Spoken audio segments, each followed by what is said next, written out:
All right, let's get this show started.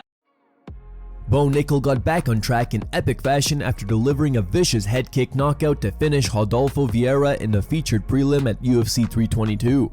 After outstriking Vieira for the better part of 2 rounds, Nickal saw an opening to unleash a devastating head kick that connected and sent the former grappling champion crashing to the canvas in a heap.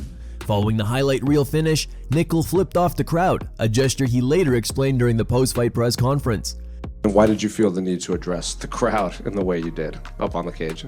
Yeah, just feeling like I had something to prove. I have a chip on my shoulder. I think that I wish I was a little bit better person, but I'm not. I'm very competitive, and I'm just a guy. So I'm out here trying to do my best, but get a little emotional out there when you're fighting in your underwear in front of millions of people. So yeah. Did it feel good to kind of clap back at them up there, kind of give them the 2-finger salute? I felt like I was just standing up for myself a little bit. It's like they're gonna jaw at me and give me crap, then I'll give it back to them a little bit. So I don't look at it as anything other than just standing up for myself a little bit.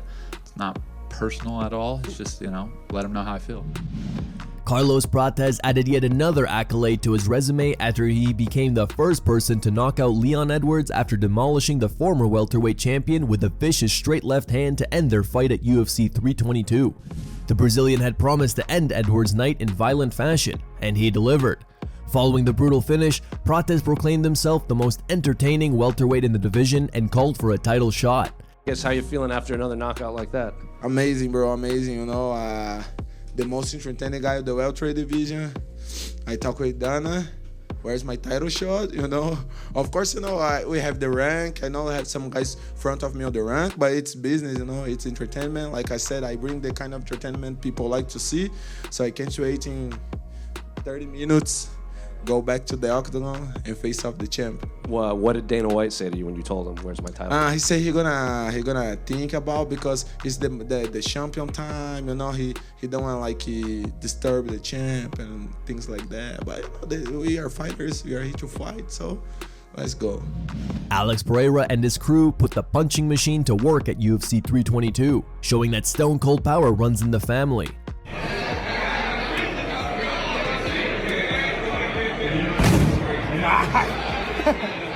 Chama. ¿Cuánto fue? 863. ¿Cuánto? Tiro Rolex, tiro Rolex. El otro heredero al trono, él lo tiene.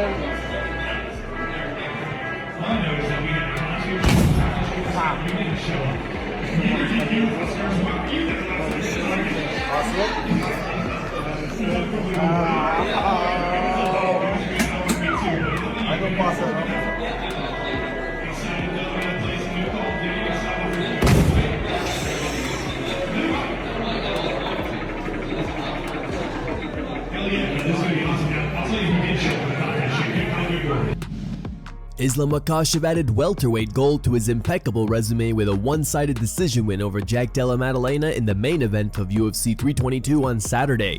Makhachev's famed wrestling was on full display as he grounded Della Maddalena at will and controlled him on the ground for the vast majority of the duration of their 5-round fight. When the final bell rang, it was obvious Makhachev had joined the rarefied era of UFC 2 division champions. Makhachev has now won 16 straight fights, tying a UFC record held by the great Anderson Silva. His move up to welterweight only came after he defended the lightweight title 4 times, also a UFC record. As outstanding as Makhachev was, JDM's flat performance was equally disappointing, and the MMA Saturday's headliner as well. Check out how the MMA community reacted. Ilia Topuria tweeted, "Jack needs an entire camp dedicated just to wrestling. What a disappointment of a champion. You should go to Georgia to learn something. Islam, you need something you can't train. Emotion. You're the most boring thing in this game. Every day I'm more certain I put you to sleep." Ian Machado Gary said, "Sending M&Ms and commiserations to you, JDM, one of the weakest title defenses in UFC history. Your prep looked non-existent." Dominic Cruz tweeted, "Having BJJ with no wrestling is like having a gun with no bullets. Zero takedown offense and defense is not going to work. Makhachev is making it look easy." Shavkat Rakhmonov tweeted, "Congratulations to Islam. excellent performance, but the real challenge at 170 is still me. Hamzat Chimaev said, congratulations Dagestan. Murad Dwalishvili said, congratulations new welterweight champion Islam, well deserved. Bilal Muhammad said, I'm happy for Islam to achieve double champ status, that's legendary status in this sport. Khabib and his team deserve it, I have work to do next week, that's my full focus. Jamal Hill tweeted, Islam broke him, he's completely demoralized. Henry Cejudo tweeted, 19 minutes of control time in a 25-minute fight is diabolical. Islam Makhachev is pound for pound number 1, end of discussion. Alan Jouban said, I was completely wrong about this one. I thought with Craig Jones helping him would be the path of victory. The JJ is actually hurting him. He needed to just wrestle/sprawl. Playing sweeps is not the game. Lerone Murphy tweeted, Islam versus Ilia, book it right now before the round is over. Max Holloway said, what a main card so far. All finishes. Fans are spoiled. And here's how Alexander Volkanovski reacted to Islam becoming a welterweight champion. Who's going to give Islam problems? Get me at 170. Get me at 170. We'll get you back on the Maccas. Nah, look, again, feel bad for JDM. And feel for him. Obviously, you don't get much better dudes than Jack. One of the nicest guys you'll ever meet. After the UFC 322 main event, Dustin Poirier reacted to Islam Makhachev's big victory and congratulated him on winning the welterweight title. I didn't plan on it, but my shuttle just got here and I saw him walk. I wanted to tell Khabib and Islam both congratulations, man. What they're doing is incredible. Just won a belt, 15 pounds up. I mean, dominantly. It's just him and his team, the work they're doing and the way they're performing is incredible, man. I gotta respect it, you know. Dillon Danis has never fought in the UFC, but he just got into his second fight at a UFC event. The Misfits MMA champion got into a huge brawl just before the UFC 322 main card kicked off, and it appeared he was throwing down with members of Khabib Nurmagomedov and Islam Makhachev's team. Ex-UFC fighter Abubakar Nurmagomedov and Magomed Zainikov, aka John Pork, were among those involved in the brawl, with security dragging them away before UFC Chief Business Officer Hunter Campbell was trying to calm down the ugly situation. Danis was reportedly knocked out in the brawl. Here's a clip from Mike Bond showing the moment Danis was allegedly KO'd.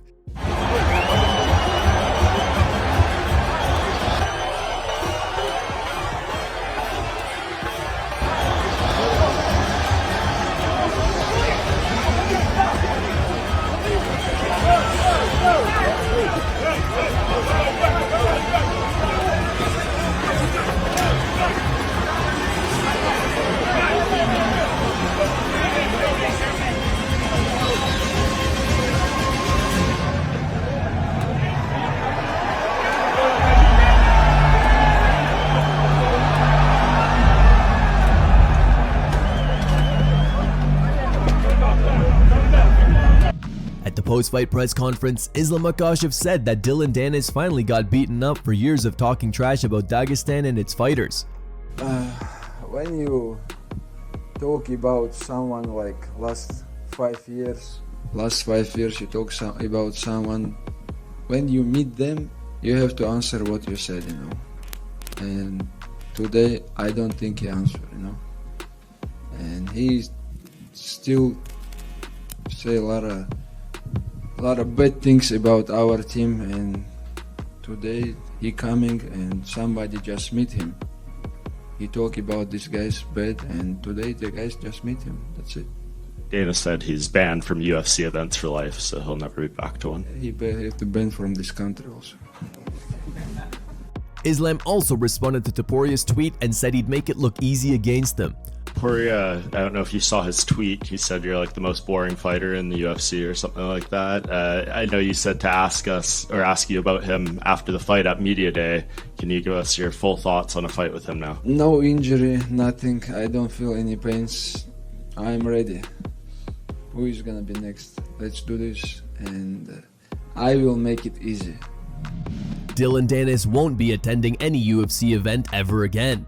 At the post-fight press conference, UFC CEO Dana White addressed the massive brawl that erupted at MSG and announced that Danis is officially banned from all future UFC events. White added that he partly blames himself for moving Danis to a seat right next to Khabib's team, which helped spark the chaos. I blame myself for that, actually. they came back and told me right before I walked out for the main card that Dillon Danis was here and he was moving around sitting in fighter seats and not sitting in his own seat that he had. He had a ticket. And they said, do you want us to throw him out of here? And I said, he has a ticket? And I said, yeah. And, you know, they told me, they said, Masvidal said he's going to fuck him up on site. And I said, well, where's Masvidal sitting? He said, well, he's 6 or 7 rows away from Masvidal. I said, well, if the guy has a ticket, let him sit in his seat and let him do what he's doing and keep an eye on him. It never even crossed my mind, as stupid as this could be, that the entire Muslim Brotherhood was here tonight in the first 5 rows for Islam.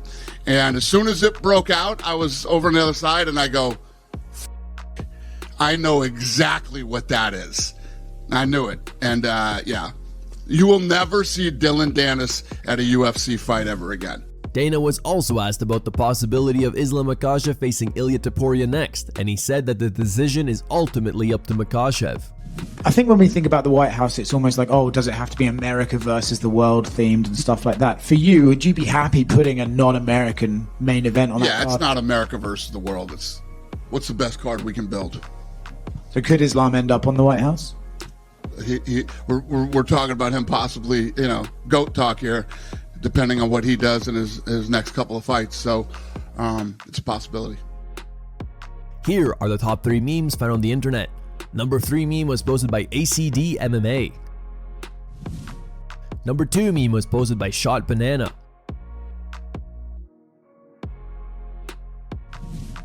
And number 1 meme was posted by Basketball.